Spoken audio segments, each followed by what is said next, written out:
Hey, I'm Melvin Van Peebles. Look, for those of you who don't know much about it, Akashic is the best independent book publisher in the whole land. We gotta give him a little celebration interest. He's part of one of my tunes, the Apple Stretching. Since Akashic is here in New York, so why don't we try it out? The tin can go clattering down the lane, and drowsy bum thinks it's thunder and pulls the news over his head to stop the rain. No, it ain't Judgment Day, no, it ain't Armageddon. It's just the apples stretching and yawning, just morning, just New York, and a castle putting its feet on the floor. Support Akasha.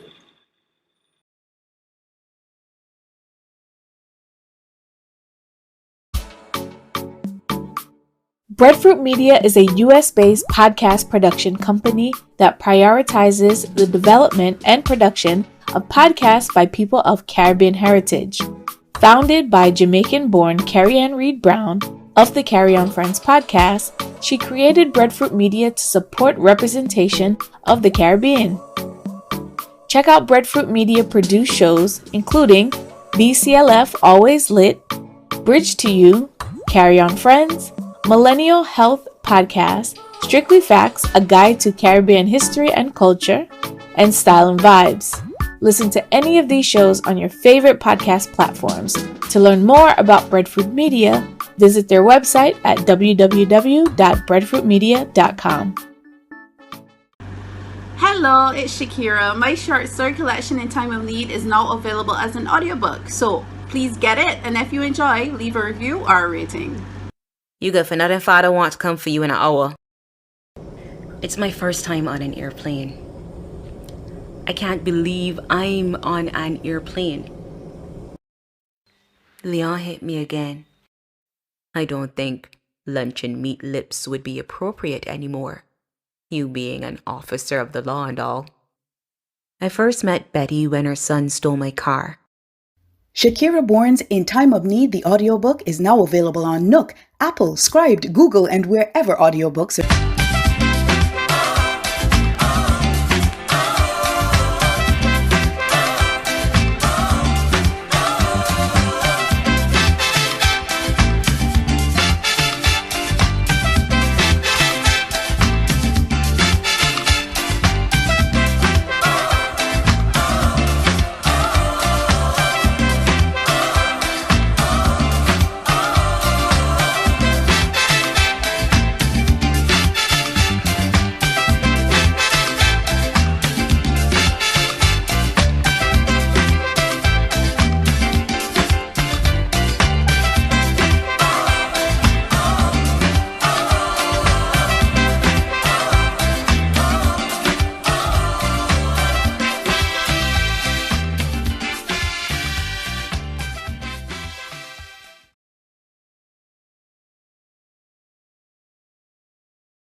Mr. Mears was dead, and there lay Mr. Mears in his childhood bed, snoring with the saliva running down his chin.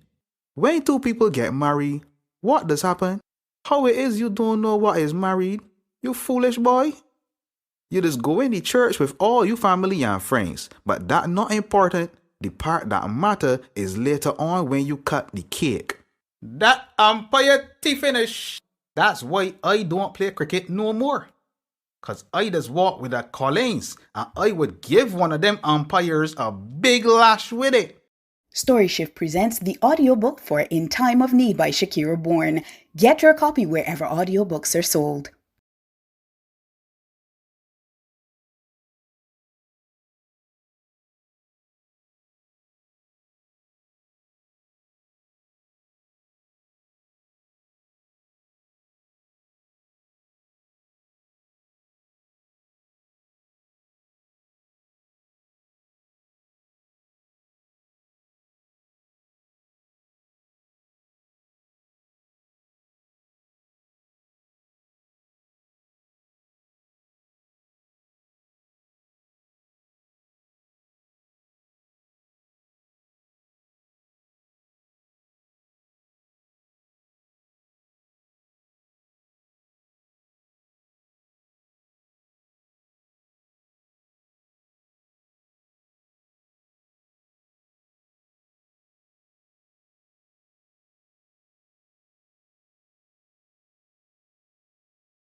them have them customer.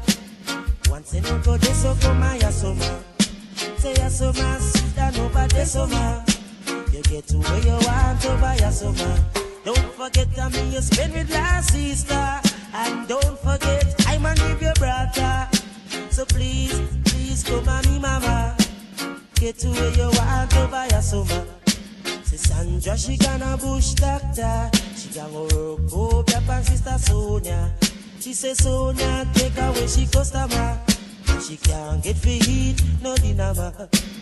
Every eagle of them have them customer. Once they no go, they so come my asoma. Say asoma, sweet and over the summer. Oh, try and remember. Just the other day, baby father, the baby mother, $200. He go buy food, I feed him youth. She gonna okay, come buy new boot.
Good morning, everyone, early afternoon or evening. If you're like me, tuning in from Northern Europe, welcome for our great discussion with some very honored guests regarding, I'll rename it Badass Woman of the Caribbean.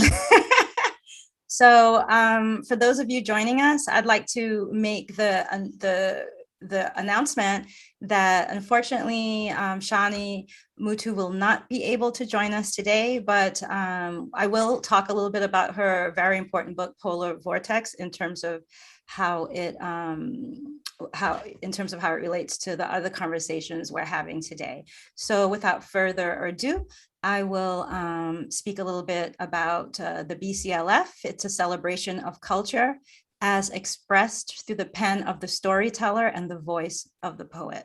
We exist to blaze a trail for Caribbean literature through our annual festival, podcast, vibrant events, and conversations.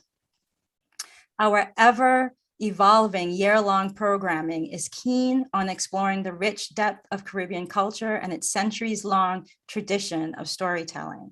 We work tirelessly to empower and motivate the hidden storyteller of Caribbean descent to find the courage to tell his or her own story and write from the unique lens of that heritage.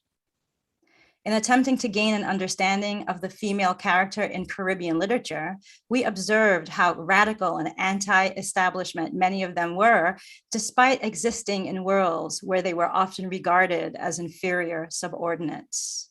In a quest to apprehend this more fully, we look back as a means of understanding the present. We began to appreciate that the roots of this rebelliousness lay in the centuries of oppression and subjugation, and how resistance, even passively, was a powerful weapon wielded by women in an attempt to influence destinies over which they typically had no control. We saw how the movement to resist the powerful and crushing status quo was carried on the backs and in the bellies of women of African descent on the plantations and the East Indian women in sugarcane fields. Many of these bold actions have been misunderstood, and thus independence and strength of Caribbean women have been routinely undervalued. As the upholders of tradition, it is also important to acknowledge women's contribution to the struggle. But the early Caribbean woman passed on more than to her descendants than customs and traditions. She passed on a legacy of dignity and the determination to produce and direct her own future. All of the women writers in this panel have used their writing to assert the power, agency, and strength of women to resist and reshape societal expectations of their characters' womanhood, forming in the place of restrictive norms. Badasses who buck convention and go against the grain. Today, we are proud to host three authors who not only represent three different Caribbean islands, but also whose stories sometimes feature very different women or sometimes very similar. When we talk about resistance, one could think about all of the many ways in which Black and Brown Caribbean women have had to resist, the heteronormative so prevalent under the patriarchal structures inherited through the white European pathology in the vestiges of colonial structures.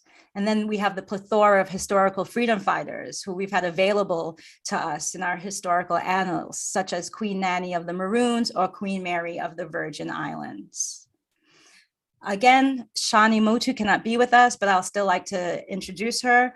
Our first author, Shani Mutu, who she's worked as a visual artist and she's a video maker before becoming a published writer. Mutu has written 4 novels, a book of poetry and short stories, and she also paints and is a photographer. She continues to write, and in 2020, she released her 5th novel, Polar Vortex, which we would have spoken about today, and which was shortlisted for the Scotia Giller Prize this year. Now we'll go on to Wandika Gale, who is a Jamaican writer, visual artist, pianist, and assistant professor of creative writing at Spelman College, and was formerly the visiting assistant professor of fiction at Southern Utah University from 2018 to 2019.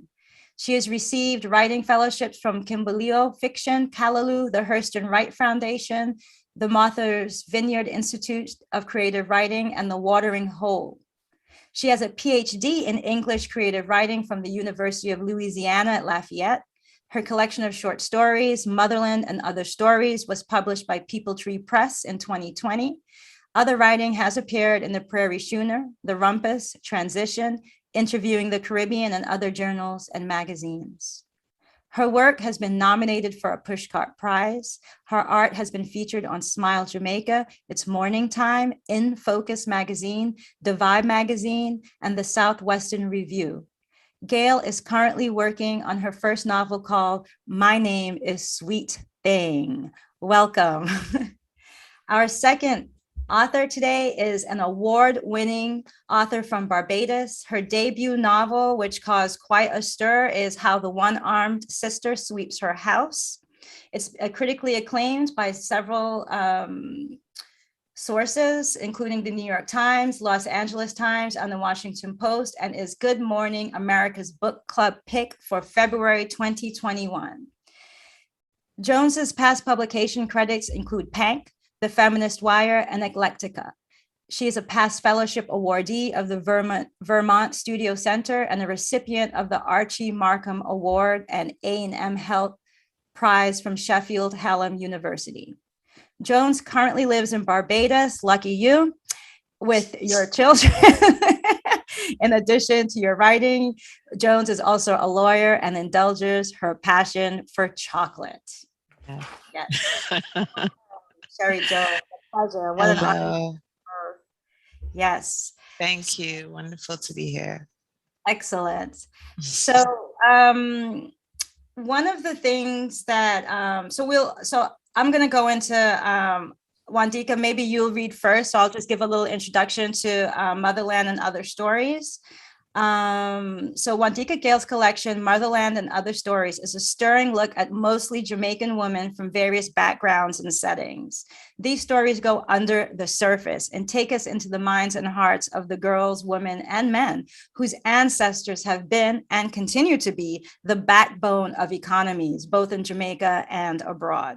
These stories reflect poor, working, and middle-class issues. These are stories about women whom many of us grew up with, and many of them may even be some of you who are with us today. You'll probably be able to recognize yourself or people that you know in these stories. So, ladies and gentlemen, please welcome Wandika Gale as she reads from the short story, Courtroom 5.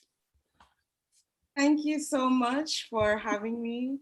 And I'm going to read when the main characters, her case comes up more in just after the beginning of the story. Docket number 29, female minor, Verona Samuels, the clerk of court drones. Unshackled now, Verona rises and touches her frizzy cane road hair, trying to smooth it with shaking hands. Her green school tunic and gingham shirt are both wrinkled.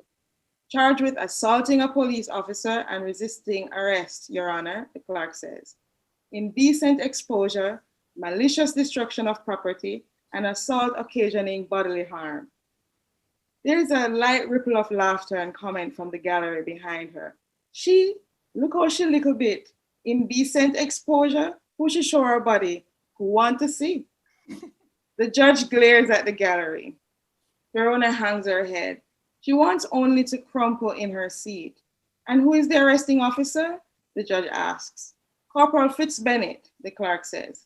The man, Bennett, stands and in 2 strides is beside the clerk facing the judge. He's a large, balding man in a red seamed police uniform with his arm in a sling. Verona can still feel his hand on her, pressing her into the pavement. She tries not to look at him. And defense counsel? The judge asks. The clerk glances back at Verona. He does not appear to be here, Your Honor. A Mr. Roy Wellington? My aunt and husband said him would represent me, sir, Verona said in a small voice. Him don't reach as yet.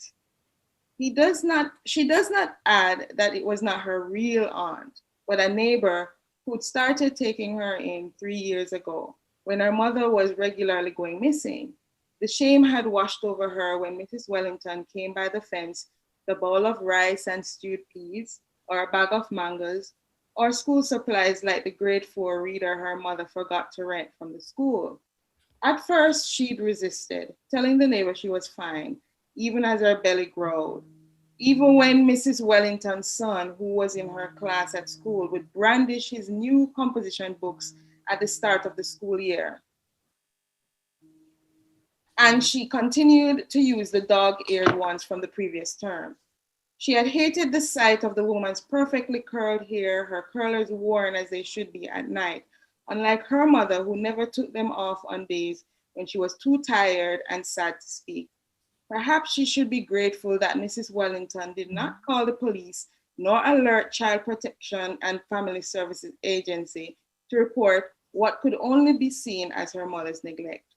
Verona had only accepted the woman's charity when she could no longer withstand her hunger, when she needed to borrow the textbook the woman's son used, and when her mother disappeared from the lane for longer and longer stretches. When her mother returned occasionally, they would go back to their sparse, dark house and use candles until her mother could get the lights turned back on. "I'm going to get something for the table," her mother said one time after she collected her. And Verona knew this was because she'd seen the large bowl of OTT apples on the Wellington's kitchen table. "Why we mustn't have something on for our table as well," her mother had said. All the things Verona wanted to say bubbled up in her neck and stayed there, so she only sighed and nodded. When neither her mother nor bowl nor fruit turned up that night, Verona went next door and watched School Challenge quiz on the Wellington's large TV screen. Mr. Wellington, who had not spoken much to Verona before, they patted her head and called her quick as a whip when she knew all the science, math, and history answers. So perhaps she should not have cursed Mrs. Wellington when she called her mother a careless woman for leaving her daughter so often to fend for herself. It was not, after all, anything that Verona had not thought herself. Perhaps it was because her mother looked so small and worn as she stood in the doorway, and Mrs. Wellington shook her head and murmured, "That woman is just too careless," that something had snapped. Anger had risen up her neck and pulsed at her temples. "And what you think about our troubles? Why you feel you can just take over just cause I need your help a few times? My mother's so okay. We don't need you no more." Verona could see the curious display of disappointment and pity in the woman's eyes. Had her anger really been meant for this woman and not for the one who stood in the doorway, who had come back to take her to an empty house, to hunger pains so sharp they felt like knife wounds, to hiding under the bed when the landlord threatened eviction for the third time that month if he didn't get his money? So after her arrest a week later, it had taken all Verona's will to call Mrs. Wellington from the lockup. She knew with a pang there was no one else to call, no one else who would care enough to help. I'll stop. Wow. Yeah, powerful.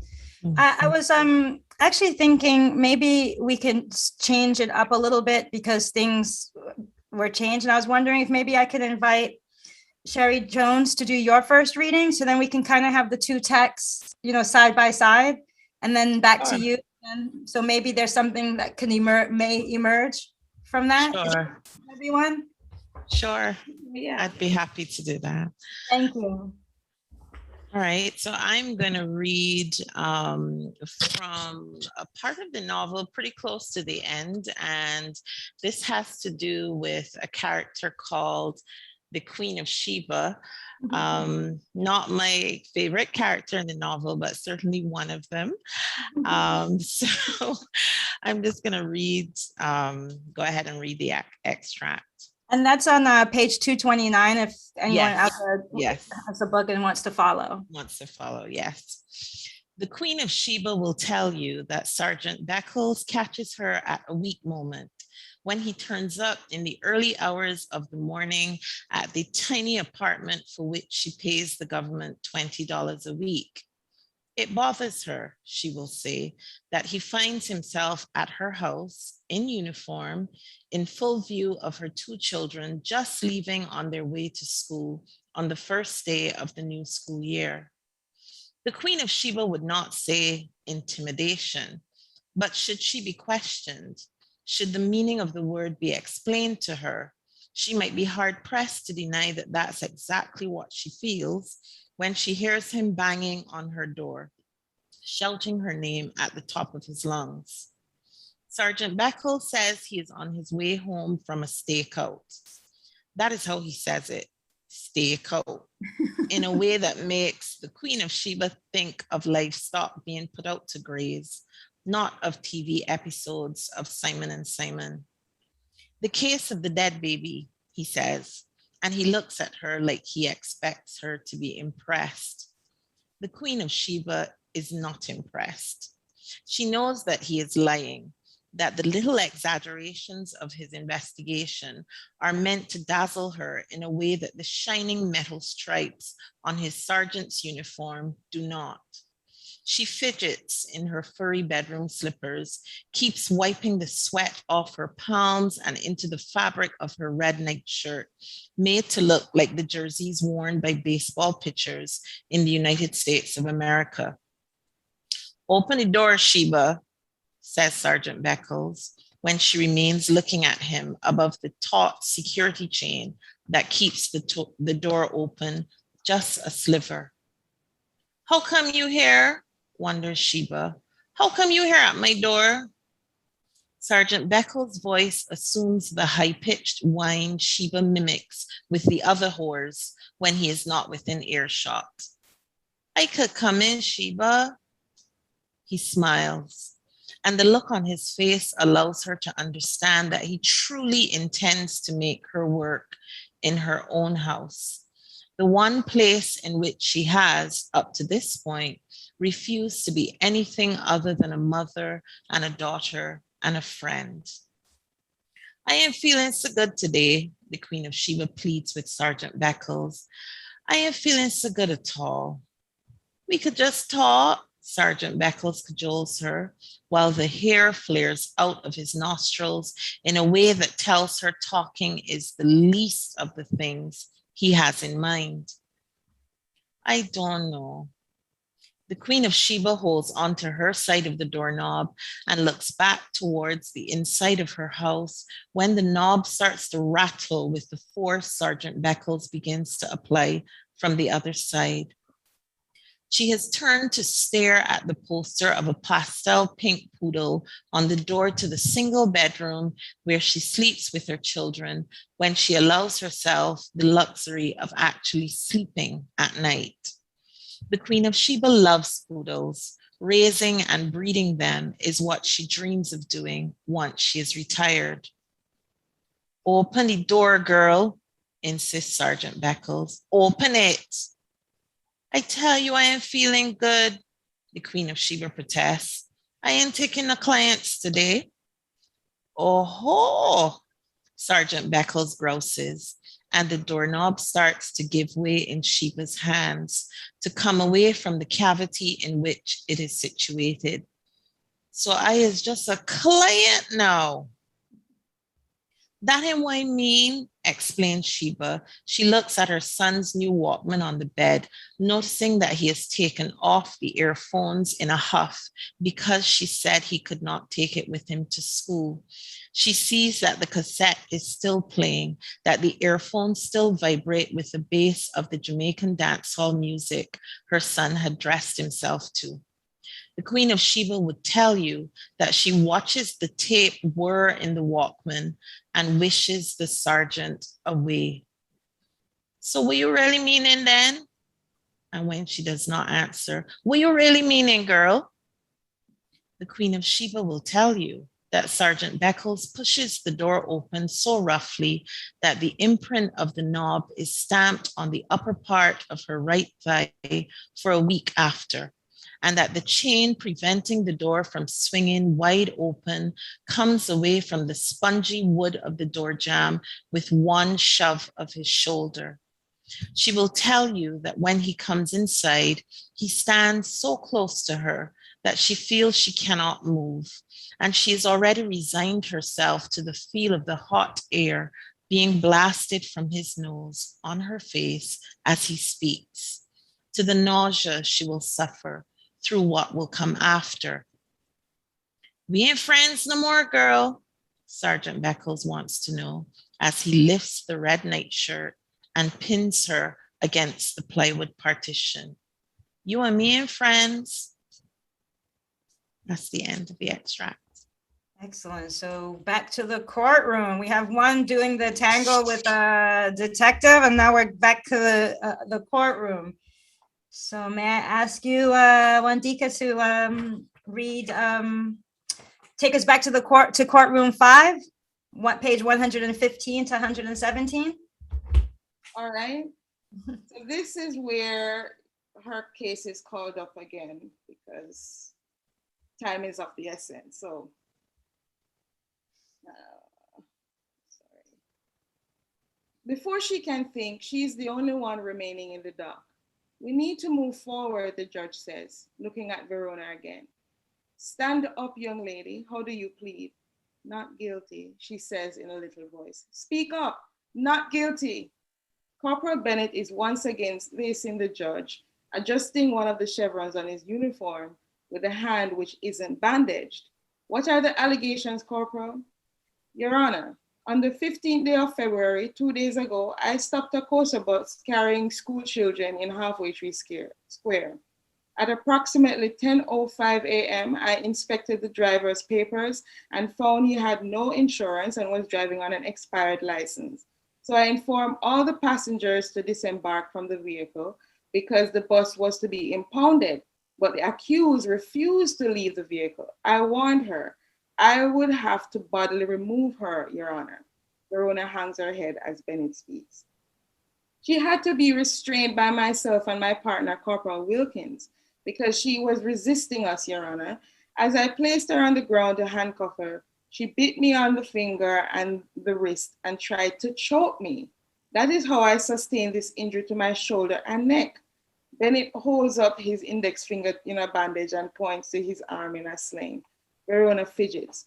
How can she tell the judge that perhaps it was seeing her mother through the bus window that had undone her? How the injustice of it had made the blood rush to her head when the uniformed men made their demands.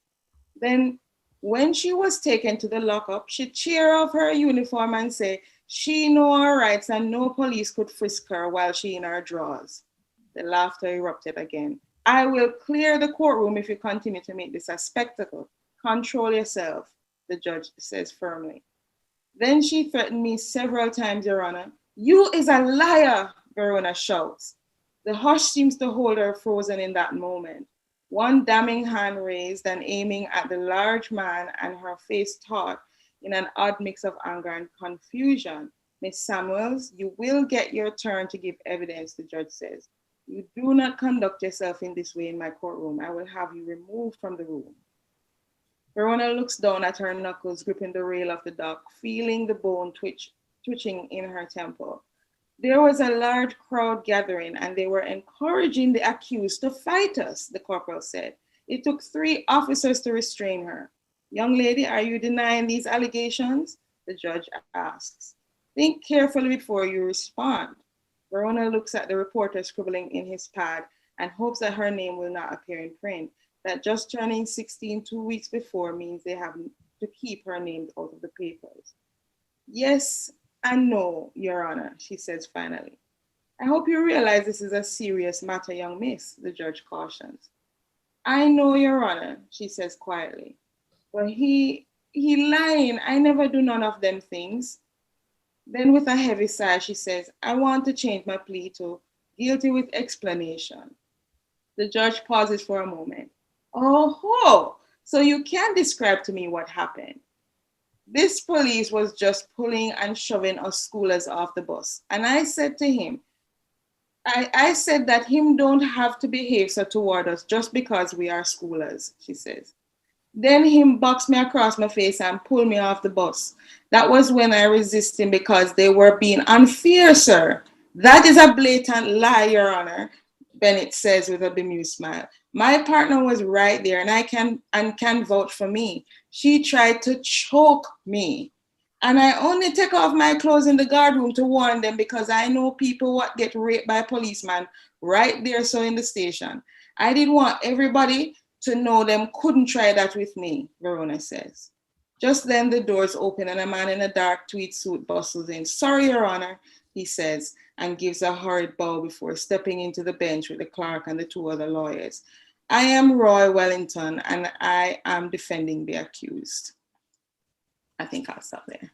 Thank you. It's so heartbreaking revisiting that. And yes, Sherry, may I ask you to follow up with your second reading, which I believe is on page 201, from chapter 35. 25. Sure. Yeah. Page 201. Okay. Thank you. All right, so this is a little earlier in the book, and it has to do with the main character, Lala. I think it's the point in time in the book where there's a change in her psychologically in terms of how she views her relationship with her husband and what it's doing to her relationship with herself. So, chapter 25, Lala, 5th January 1984. How do you learn to love a man? You first ask yourself this question when you are a new bride. These are the days when Aiden's robberies buy you clothing to replace the awful dresses Wilma made. He buys you neon yellow denim dresses and orange suede ankle boots with kitten heels and studded leather belts you can wear across your hips when you go with him to the dance hall to hear Alpha 24. These are also the days when Aiden first demonstrates his ability to box these clothes off of you, to tear these dresses and beat you with the heels of the very booties he first presented in a bow-topped box. How do you learn to love a man? On the night you first ask yourself this question, you braid your own hair in fat box braids piled high on top of your head, and you allow it to fall in heavy plaits down your back. You're wearing a little acid wash denim jumpsuit that strains across a thickening belly and ends in a mini skirt you keep tugging back down your thighs. You're wearing a pink undershirt you have slashed and refastened with safety pins because this is the style. On this night, you are still filled with joy each time you glance at your left hand and see Chinky's handiwork, its tiny diamond casting rainbows across your eyes. You're still inebriated with the exaltation of being free to dress this way, in clothes Wilma would disapprove of and bought for you by a husband, not just a boyfriend she despises. On this night, you have ironed Aiden's tracksuit and fretted over how to navigate the cuffs and collar so that they will sit perfectly on wrists you're only just learning to fear. And then you watch as your husband gets dressed, splashes himself in cologne, puts on the bright white sneakers you have spent the better part of an afternoon rubbing with White X. When you arrive at the pasture on which Alpha 24 is hosting their New Year's dance, Aiden is swarmed by a bunch of his friends, women in fishnet jumpsuits and mini skirts and gold hoops that eclipse the movement of their jaws as they chew chiclets gum. Men who call Aiden Big Man and Governor and touch their own blinging crusted fists to his and nod. And in this group of laughing, drinking, dancing buddies stands Tone, quietly sipping a soft drink against the gaily branded side of a stall that vibrates in time to pass the duchy. How do you learn to love a man? You may think you learn by doing. So after you've pressed your husband's clothes and whitened his sneakers and walked with him to the dance in your kitten heel orange booties, you might tramp those suede booties through the damp grass to fetch him his drinks, his food, and his Fanta. And then you might stand in front of him, allow it to seem like you are in his care, with your eyes perpetually on his cup to see when he might be in need of a refill. You might think that the flutter in your stomach when you watch him, the beauty of his black skin and white smile, and a broad, high brow beneath a brown Kango, is the love you are learning by doing all these things. It is the love you're meant to have, and it will cushion the bruises the better you become at it. How do you learn to love a man? You might think you learn by obeying. So after your husband has had one too many gulps from a flask of whiskey, you do not say anything when the laughter gets louder, the jokes get bawdier, and he seems less immune to the fawning of vultures dressed to look like peacocks.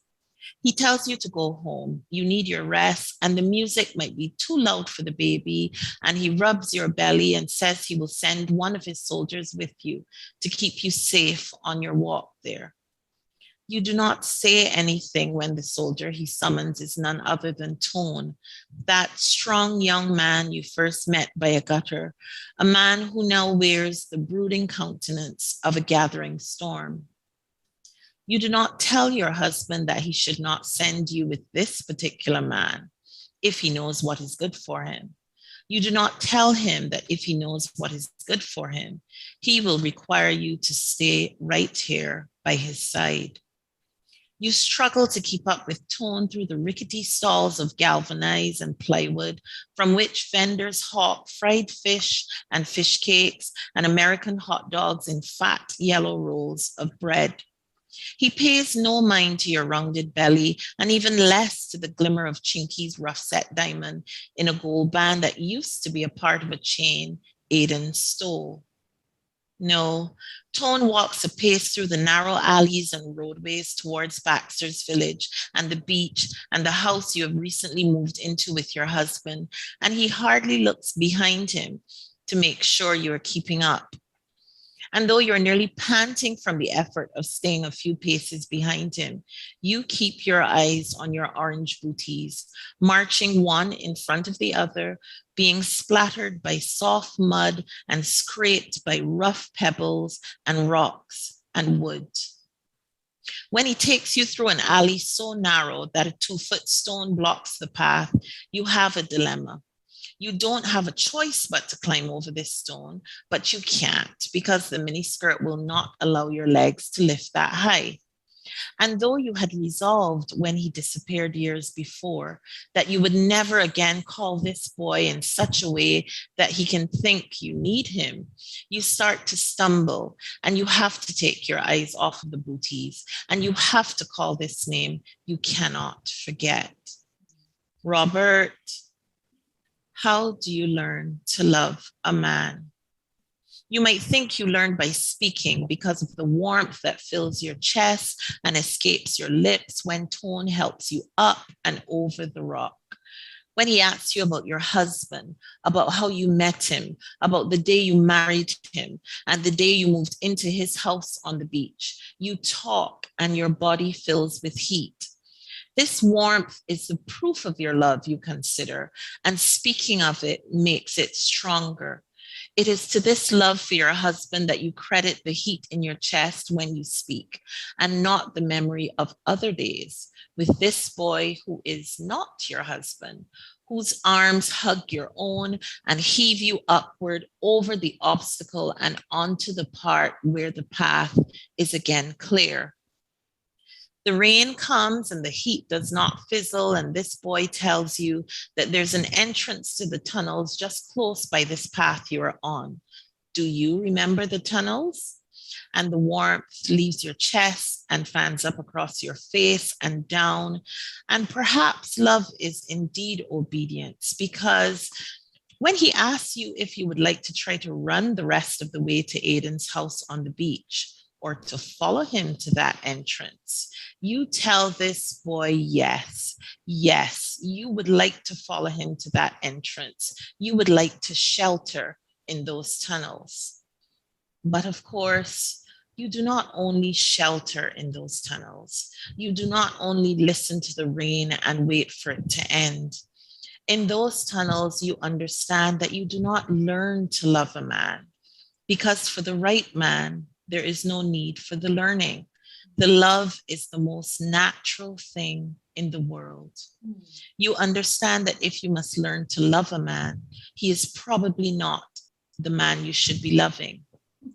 And this is the reason you shriek your joy so that it echoes through these small, dark passageways and fills them with light.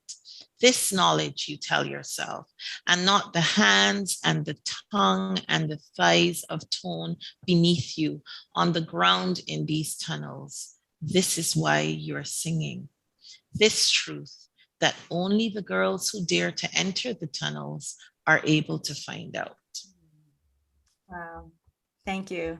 Thank you. It's such a privilege to hear you both read and feel really viscerally what these worlds that you both have created. Okay, so I'm going to ask the first question that I have planned for you. And one of them, it comes from this amazing book by another Caribbean woman whose name is Kaima L. Glover. And she has written an amazing book called A Regarded Self, where she looks into some literary characters of what we will call disorderly women. So in this book, she says, Sushila Nasta identifies only two possible representations of woman in Caribbean fiction, either as the rural folk matriarch figure representing the doer, the repository for the oral tradition, the perpetuator of myths and stories, the communicator of fibers and feelings, or alternatively, woman as a sexy mulatto figure, a luscious fruit living on and off the edges of urban communities belonging to no settled culture or tradition. End of quote. Few, if any, of the characters I came across in all of your work, including Shawnee's work, subscribe to this representation. Could I ask both of you if you could speak about the spark that ignited your female protagonists? What was it that made you want to create these characters that are actually very nuanced? Were you consciously attempting to show a particular representation of Caribbean womanhood? And if so, what was the impetus behind that? I guess I could start first. The Verona, well, that story came from my thinking back to my days as a reporter, and I would have to go to court, and you want to hear the most dramatic things, and those will make the stories. And there are lots of times when there were cases of marijuana and so on, but was this case that I don't remember all the details, but that I said, when you think about this girl and the claims that she attacked a police officer, it made me want to know, well, what would cause somebody to do that? Because normally you just have people discount people who go to court for whatever reason to say, oh, they're a bad seed. Okay, they're just, that's how they are, and not think deeper to say, well, what is in that person's frame of reference or their experience that would cause them to do certain things or react a certain way. And so, of course, I had to kind of imagine, well, what if her family life was this way, where she had a mother who had mental health issues and she was sort of on her own and not knowing who her father was. And even though that does sound sort of generic to say, oh, I have no father in the home and the mother is sort of neglectful, I wanted to give her life and make it more than just a stereotypical experience. Well, what is that life? How does a person react? And at what point will they lash out in this way? And the other aspect too being that in Jamaica, you do have the relationship between citizens and police is always fraught. And especially with school children, because there's a feeling that you're subjugated, you must just listen, you must just follow everything. So definitely wanted to breathe new life into that and give somebody a backstory and say, well, you can empathize with somebody even if you don't agree with what they did, or maybe what they're being told that they did, it's not just understood what it is. And I really, really love this story. I love all your stories, but I really feel with Verona, there's this very high sense of self-regard that she has. And preparing for this, I really, I had to go back to, Toni Morrison and what is that sense of self-regard? And to me, I get so inspired by the way that she actually is standing up for herself and protecting herself in a world where very few people are. Thank you. Yes, and Cherie. Okay. Yeah, so in terms of the character of Lala, I often say that I receive my stories more so than feeling as if I am, I consciously want to write about a particular thing or theme. So the character of Lala actually popped into my head on the bus ride home. I was living in London at the time. I remember it was really cold and it was the last leg of a very long commute.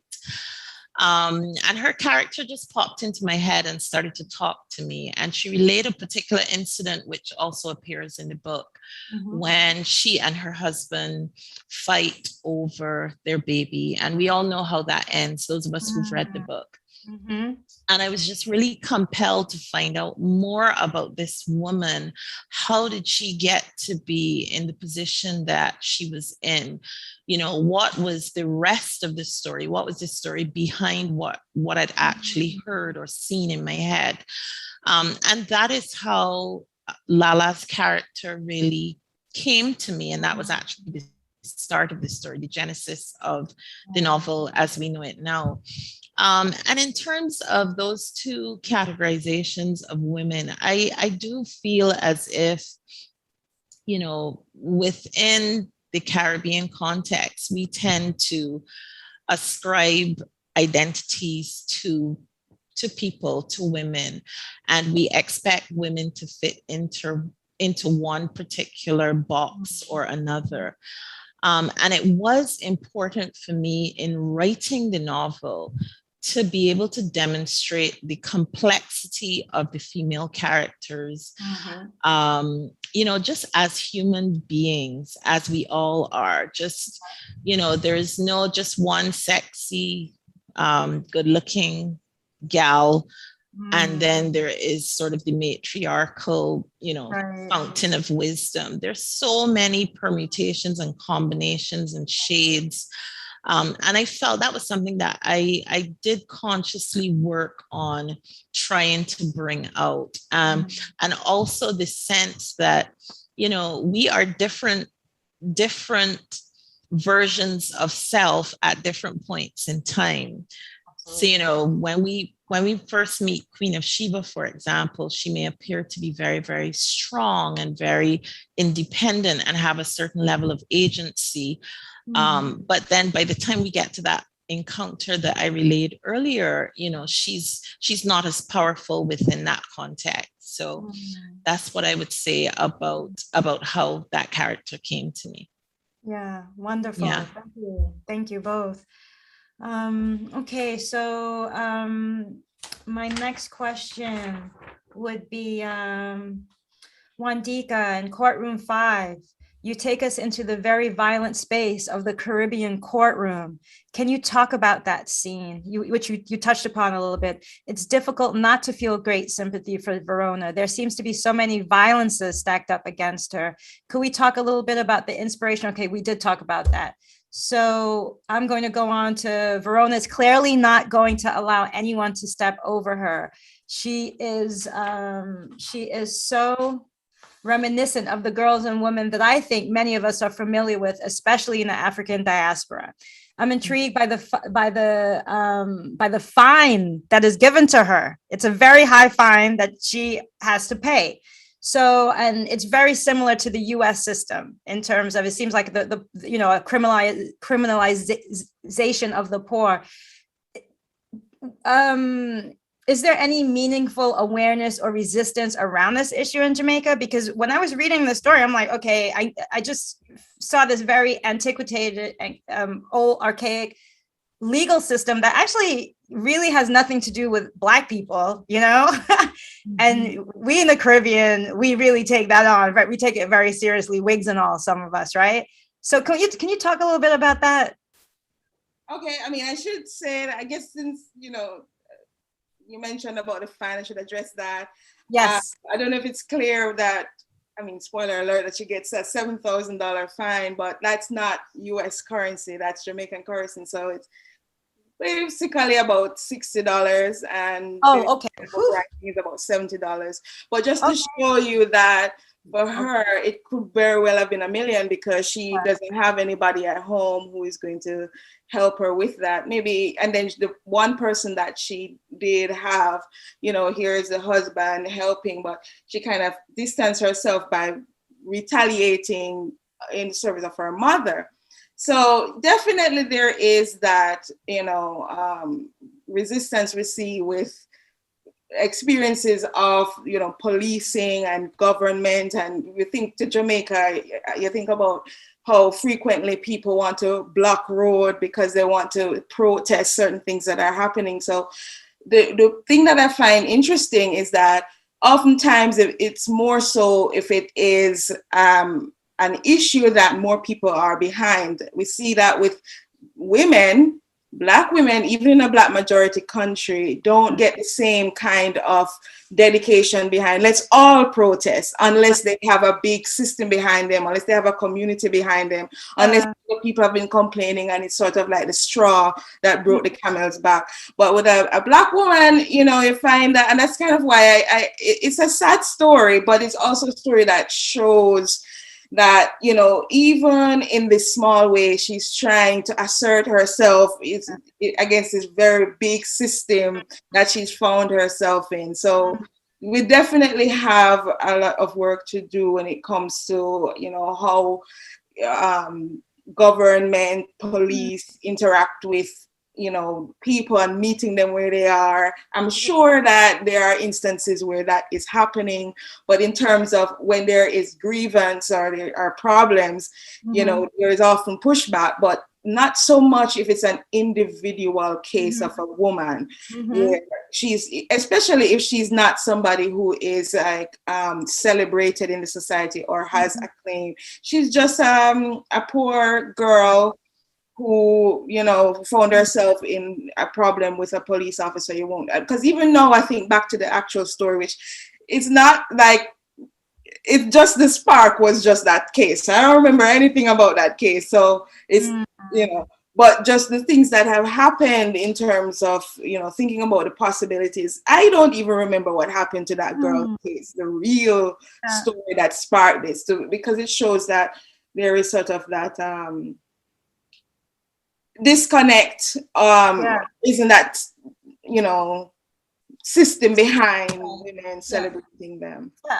And it is, I mean, there's lots of studies that actually point that Black girls are criminalized and less protected than probably any other demographic, but thank you. Yeah, exactly. Okay, so Sherry Jones, can you tell us a bit about the creation of the character, the Queen of Sheba? Do you think there can be a link between sex work and resistance? And if so, how? Well, the character of the Queen of Sheba, again, without appearing to be kind of like the crazy lady who hears voices. I was going to ask you about that. I was going to ask you to get into that a little bit more, like.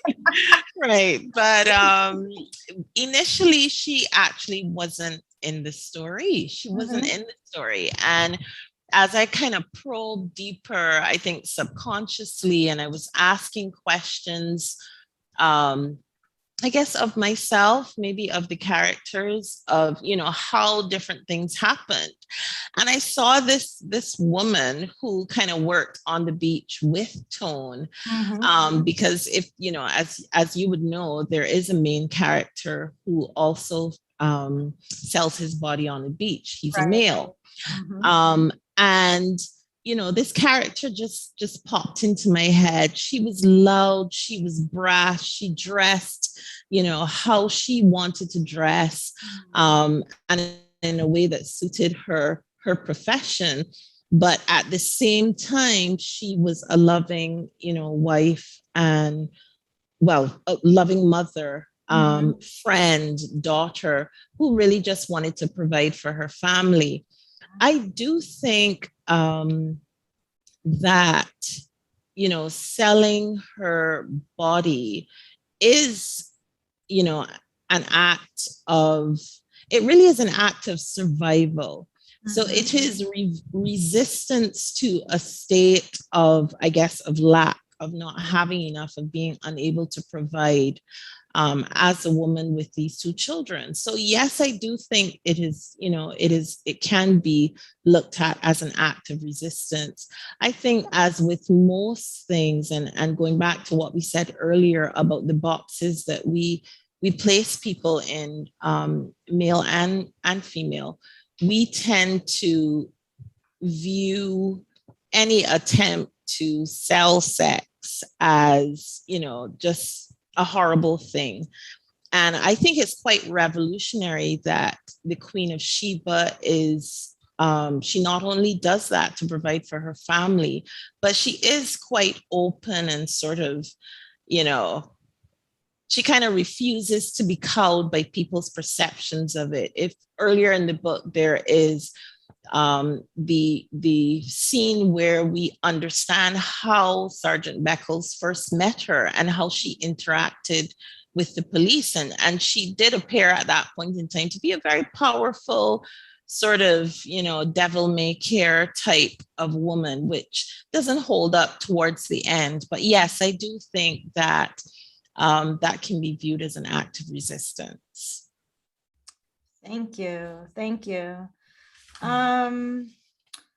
I wanted to talk about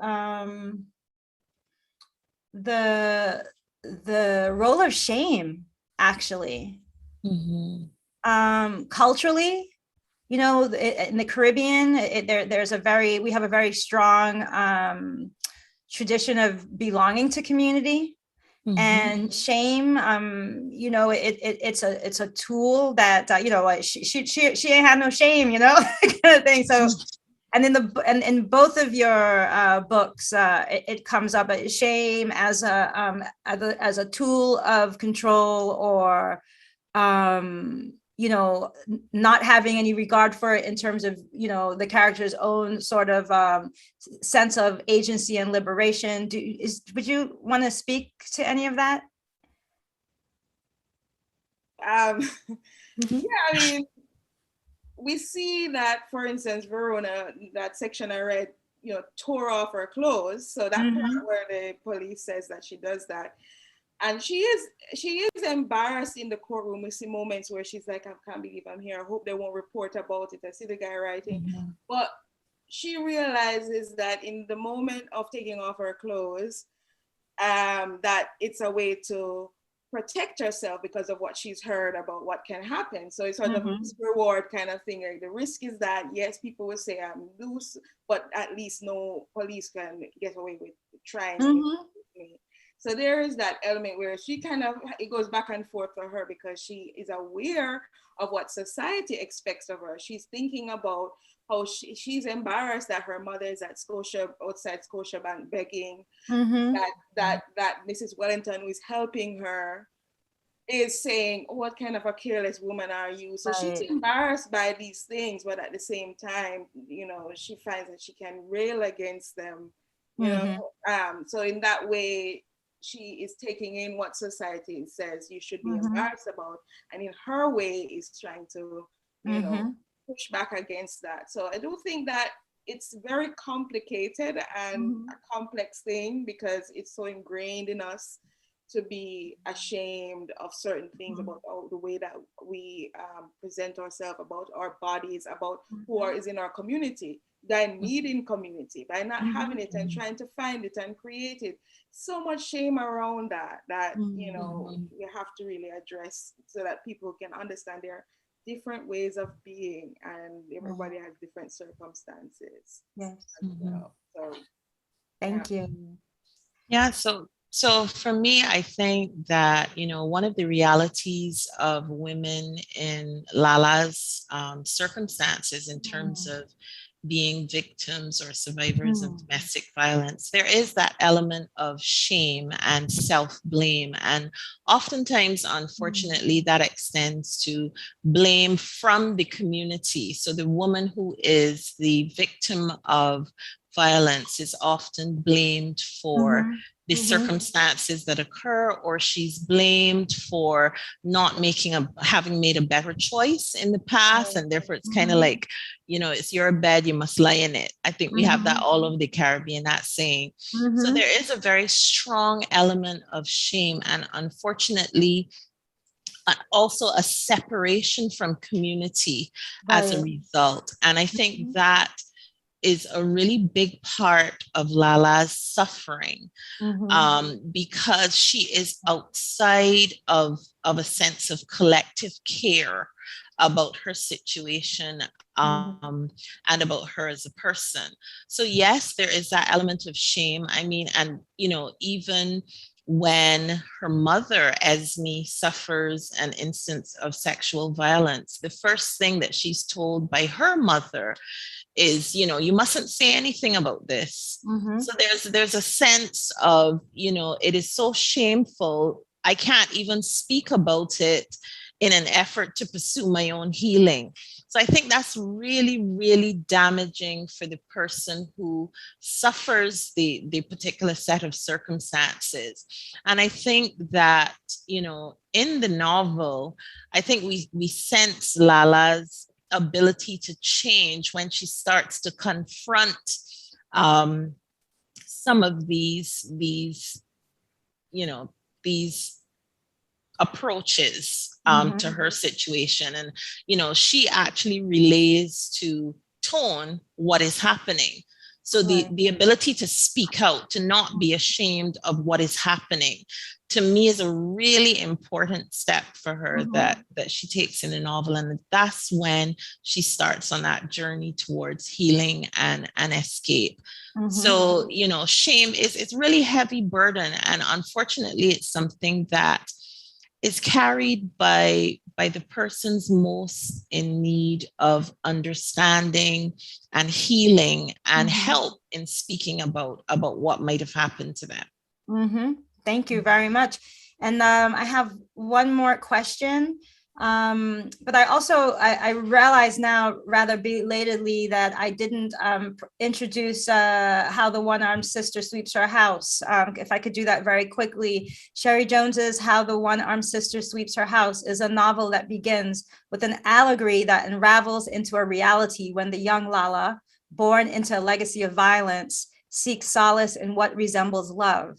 This tale, overwrought with violence, is a compelling look at the other side of paradise, particularly for those with few options other than to cater to rich foreigners. How can a young woman escape such a destiny? Seems to be one of the pressing questions of this tale, along with, is an escape even possible? I just wanted to write that and then read that one. And then my last question is, Orgy Lord says, without community, there is no liberation, only the most vulnerable and temporary armistice between an individual and her oppression. All of your stories involve women who are in some way in exile from their community or even within. I'm thinking about Mavis in one of your stories, Wandika in Motherland, whether due to lifestyle choices, example in Polar Vortex, where we have Priya, she's living abroad due to her sexuality, seeking better prospects. For example, some of the characters, again, in Motherland, they travel for work, and Lala in Jones's, in your How the One-Armed Sister Sweeps Her House. What role do you both think that displacement can play in resistance?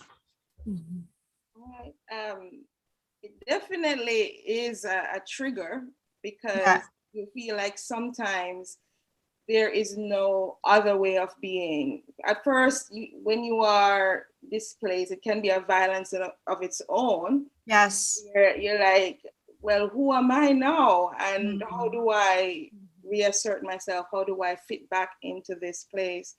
And I think about resistance in the sense of maintaining connection to what you found comfort in. And I mean, personally for me, that's definitely writing, but also in preserving culture, in, you know, challenging what people think about that culture, about who you are as a woman. And for all of the characters, they all have different ways of doing that. Some of them are somewhat tragic about it, like you mentioned about Mavis, where she really wanted to find her place. She wanted to achieve something in life. And her home life was also a bit fraught with issues of not knowing, you know, not knowing who she really is, and then having, you know, a relationship with somebody who was not as ambitious, you know.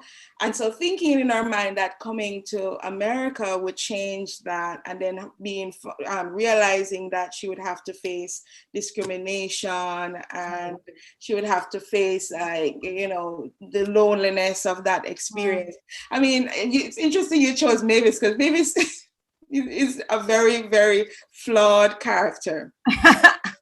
And she is very much one-minded about that, about I need to achieve in this way because that's what I've been told about what, you know. Can you just tell the listeners briefly, just can you sum up very quickly what Mavis, she was from a village, she went away, and what? Can we say that very quickly? It's in the Blackout, where the story is told not from her perspective, but from the man who was left behind and who is looking at why she is the way she is. She's a little bit cantankerous. She doesn't acknowledge him as the father of her child. She went foreign and then she come back.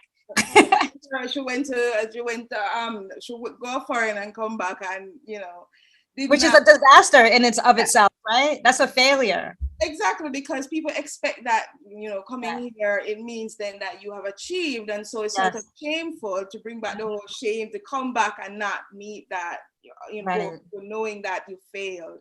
And so all of that is what makes her the way she is. And so personally, I don't know that I love her as an individual, but I understand her. I really do.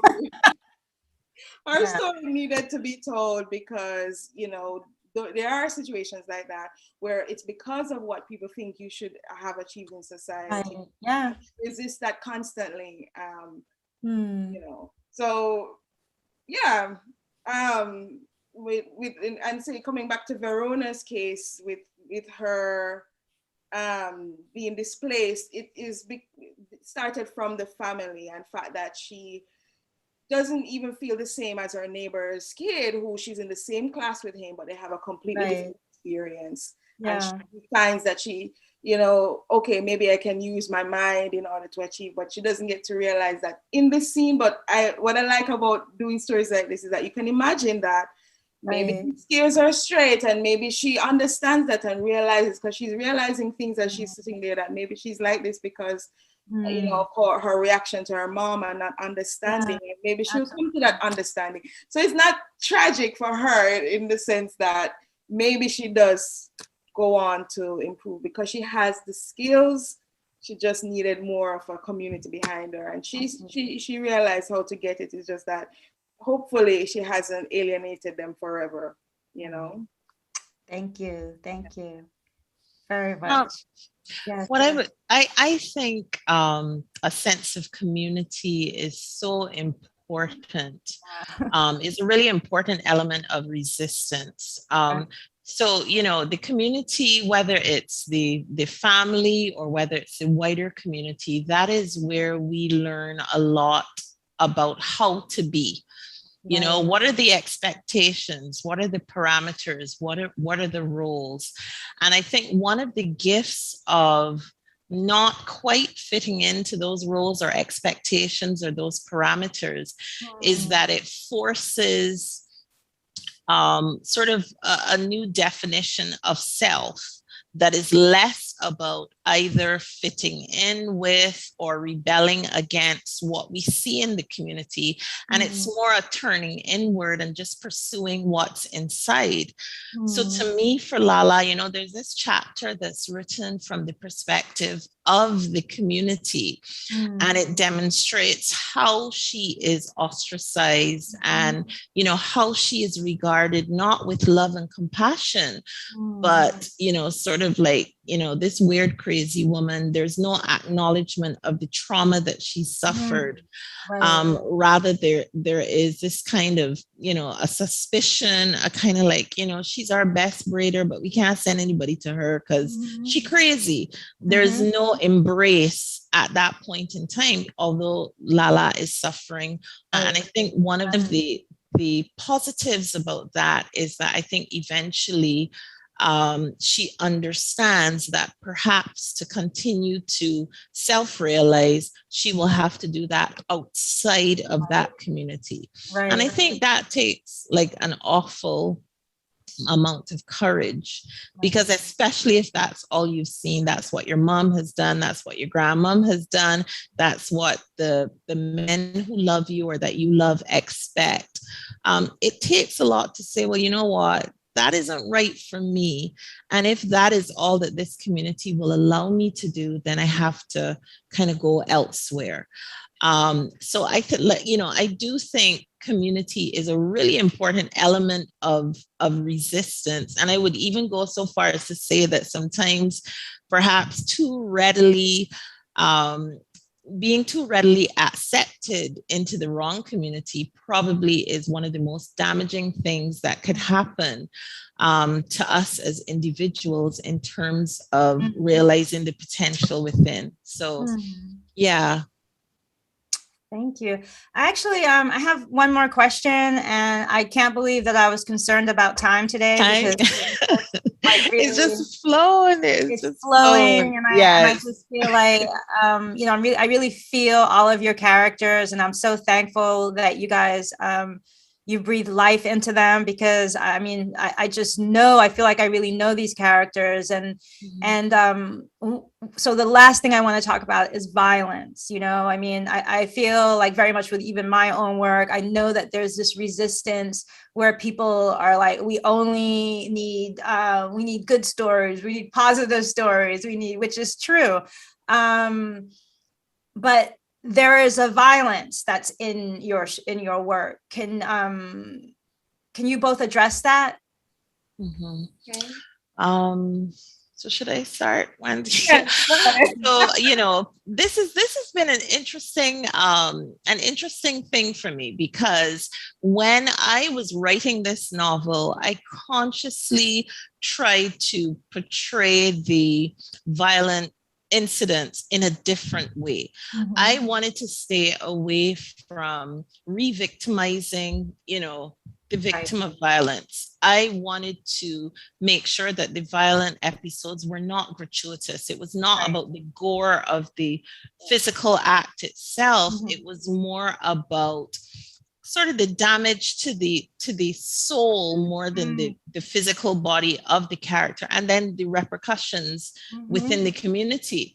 So it was just really interesting for me when I started getting this feedback that it was uncomfortable because it was so violent. And I thought to myself, well, I'm not going to name them, but I could think of so many other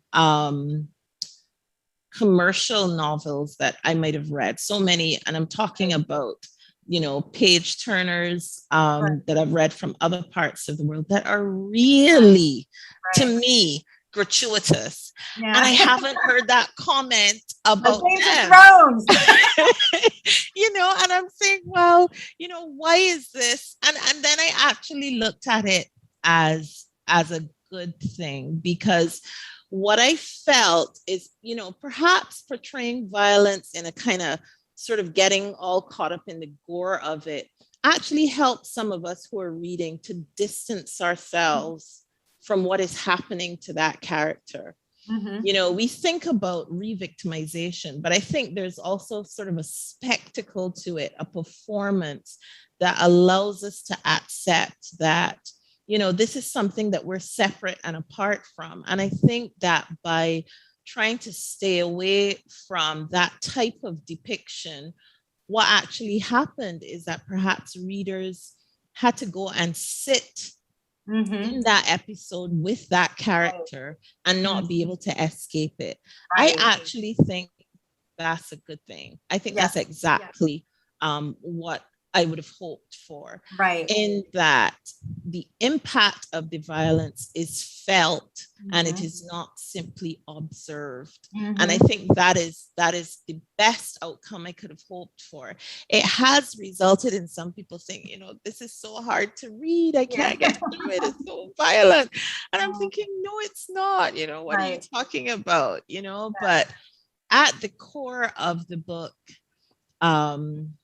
is love, and I hope that people will see and will understand that. And I'm really happy that those violent episodes perhaps are forcing people to ask questions. Right. So it is what it is. But I mean, for me, it's like I also feel like the system in and of itself it's the violence that's begetting the violence. I mean, I feel the suffocation of and that world, those worlds exist. Yes. Thank you very much.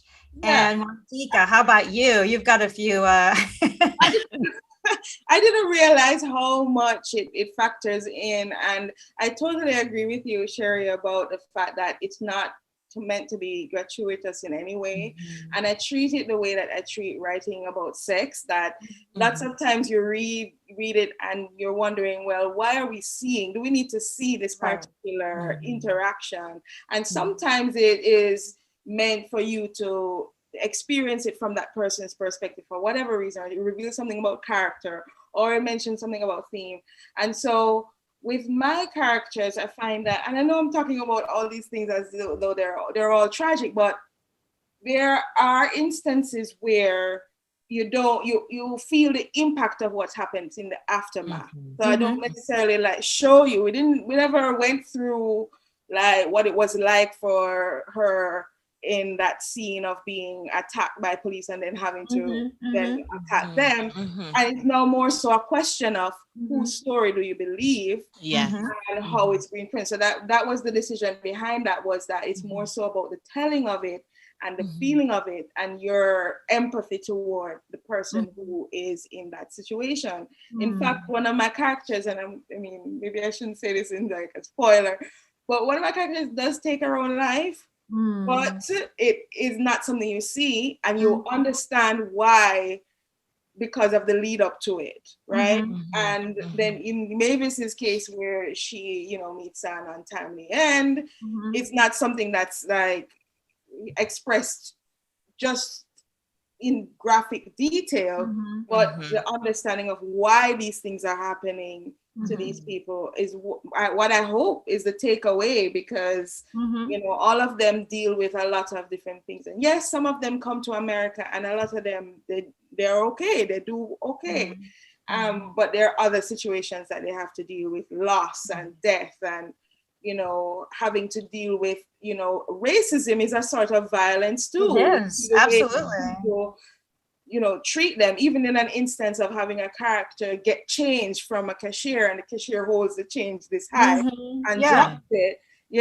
I show that because I want to show, what that feels like, what that looks like. And it's not that somebody is covering over the head or calling you the N-word, but it affects you, it lives inside you. And I want people to feel that. So definitely, as a Black woman, we experience a lot of these things in so many different ways. It's like death. What did they say? Death from a thousand cuts, right? So I hope that people feel that. Yeah. Would you both say that poverty is a sort of like violence? Is that because you're showing characters that are within a certain socioeconomic background? Would you say that in itself is also an oppressive? I would say that I don't remember who said it, but it's very expensive to be a poor person. Right. Yeah. Because certain things, it's sort of like the system is against you. And as I said, I do kind of try to have characters in all of the socioeconomic right. And you classes, do. to see Absolutely. that Jamaicans aren't just like No. that person made that crack on Twitter about walking barefoot to our coconut stands. We are doing lots of things. Absolutely. Right? Yeah, so I completely missed my thought. Just thinking that. But yeah, the notion of like it's system being against you, because in order for you to stop a fine from escalating or increasing, you have to pay it right away. You know, things like that. And we're going to find, and then ultimately you have this giant bill that you have to deal with, and or you're being looked down on, and you can't get a job because you don't have like how to present yourself in a positive way to get a job. And so you're in this cycle, and you know, all these things where parents are supposed to take care of you, and if they're not or unable to themselves, you are not in a great position to advance. You know, so all of these things are affecting you just by virtue of your inability to get more, you know, revenue or resources. And it's definitely something that a lot of people in the Caribbean, in Jamaica, have to deal with. You know? I think in you know, even in the novel, one of the things that I found interesting is when you look at Lala, I mean, she actually tries to resist poverty, and the women resist poverty in different ways. Wilma takes the perhaps more traditional approach of, you know, she's set up with a man with means, and you know, no matter what he does, her form of resistance is holding on to this relationship, you know, because it will mean, you know, having certain resources, you know. And then we have Lala, who perhaps tries a different approach in that she's trying to work with her braiding. What is interesting to me about some of us within the context of, you know, our societies is that even that effort to resist poverty in what might be deemed a positive way can be a struggle. So Lala has her baby and feels well enough to go onto the beach and back to braiding. That's how she plans to, it's her calling, it's her vacation, it's how she plans to make money. But we have her husband kind of saying, you can't, you just had my baby, and you're not going to be out on the beach with my baby braiding hair right now with the baby so young. So it's, you know, I think one of the interesting things about this story and about this struggle for some of us is that even when we try to resist poverty, for example, or other forms of systemic violence, the system itself fights against even that. So, you know, it's not only the struggle against poverty itself, it is the struggle when you try to come out of it in ways that might not be accepted or valued by society for whatever reason. Right. Yeah. And, you know, before we go, I just wanted to say that when you both were reading in the beginning, as I mentioned, you know, we have Verona, she's in the courtroom, and we have the Queen of Sheba, who has this police officer at her front door.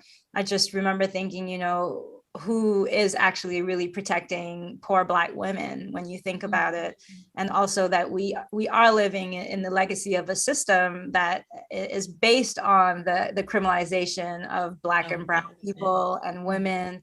And I really just want to thank you guys for you know, breathing life into these characters and putting yourself, I mean, it's such a spiritual practice, I think, writing, in terms of you're really putting yourself in other people's shoes.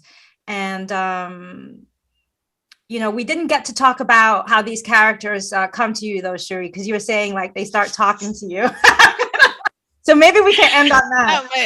Explain yourself. I was gonna say that might be a good thing for me that we didn't get to talk about it, but no, I'm No, but fine many- with it. I think I've made my peace with it by now. So yeah, I have I'd say a 3-stage writing process, and the first stage of it really is about receiving the story.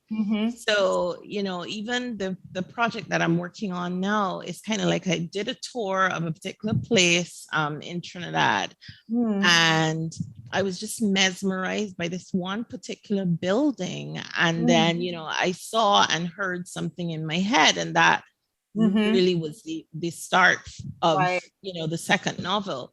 So for me, the first stage of my process is really about trying to see and hear what I'm receiving. I can't tell you where it comes from. And then it's about crafting that to understand what the story actually is, and, using the techniques that I think will best bring that to the fore. And then the third stage is just editing and cutting and killing the characters, who don't contribute to the story, taking out anything that's extraneous and doesn't advance it. But yeah, the first part of my process really is about just hearing and seeing and listening to stories that I'm told. Beautiful. And Wandika, do you want to add anything to that about telling us a little bit about your process? We've got 4 more minutes. I think that we all have this, I don't know if we call it a sickness. No, a gift. It's a gift. Here,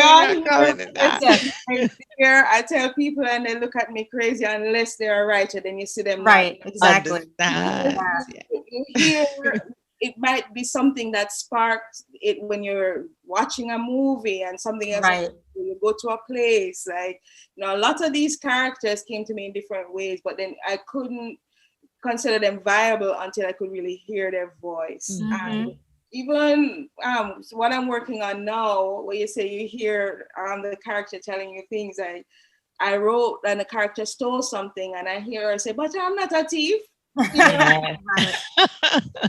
And I had to change that because it was so emphatic. I said it's not true to who she is. And so then you have to, there are things that they tell you and you're like, that's crazy. And then you have to make it work. But it's good to listen to because there's something mystical happening. I teach creative writing, and to have students learn about the concepts, but there's still that element of the mystical that I don't think I can explain to anybody who doesn't do this craft. That things come to you and you either learn to capture it or you don't, and that's why I can write things on my phone, or have a notebook and I jot things down, or pull out some receipt in my purse and write on the back of it, because I know I'm going to lose it if I don't capture it.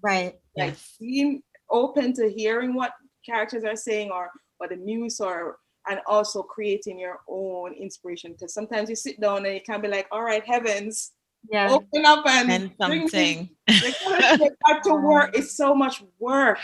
So much work, but it's enjoyable because you're bringing things to life. I really like doing it. Well, I think our ancestors are smiling at all of us right now. And I want to just thank both of you again for the work that you're doing, and the voices and the characters. And it's just been truly an honor to share space with both of you. And I look forward to reading more of your work and supporting you from over here all the way up north. Thank you. Thanks so much for moderating, asking us these great questions. Yes. I'm so happy with that. Thank you. Yeah, 90 minutes went by like that. I know. It really did. Excellent. So, okay, I guess we just sign off now. Thank you for everyone who joined us. I don't really know how this is working technically, but we'll just say bye for now. Yes, absolutely. Bye, everybody. Look forward to following your work. Thank you. Bye-bye. Bye-bye. Bye-bye.